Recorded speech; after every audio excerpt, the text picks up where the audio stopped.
Okay, so far as part of the charger section, you'll have watched videos on conductors versus insulators. You'll understand now how to electrify or give something an electric charge by contact. And now we're going to look at electrification by induction. So that's the next video. Okay, in the last video I showed you a little schematic of a piece of material, doesn't matter what it is, with a charge.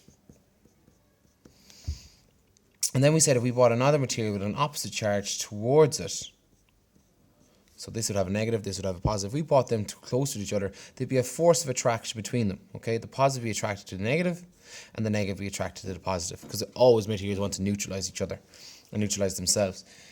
Now, if they were to touch, what would happen is all of the things would start to level out. The electrons don't like being near each other because, like charges always repel. So some of the electrons would move over here only if they touched, and some of the protons would move over there only if they touched. Now, what we can do, guys, is we can actually do a thing where we charge things by induction. So induction is where we don't actually let the two pieces touch. So induction, the first step of induction is we start with an insulated material. So usually we have a little ball on the top of a plastic stand, and this ball on top of the plastic stand will contain equal amounts of positive and negative charge. Then what we do is, so these negative charge, positive charge, we all spread out around it, but as soon as we have that, so they'll actually, sorry, that's the wrong arrow. You'll have positives here, you might have a negative between them, you have another negative there, you'll have a positive, you'll have another negative, positive there. It's 1, 2, 3, 4, another negative, all nice and evenly spread out. Okay, what we do then is we try and pull these charges apart. So you bring a charged rod close to it. So we think of a perspex rod or something that we know has a charge, and say this is negatively charged.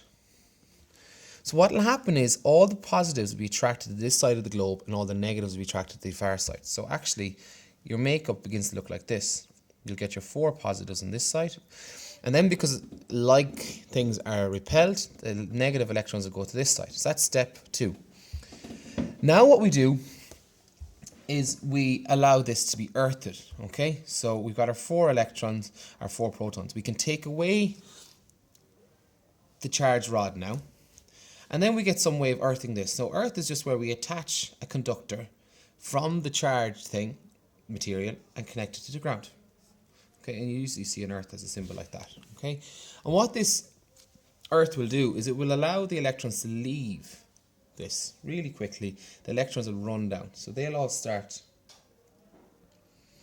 to run away.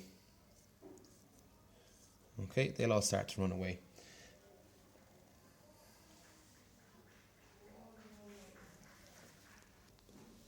And as these electrons start to run off, what you'll be left with then at the final stage is a charged piece of material with positive charge all around it.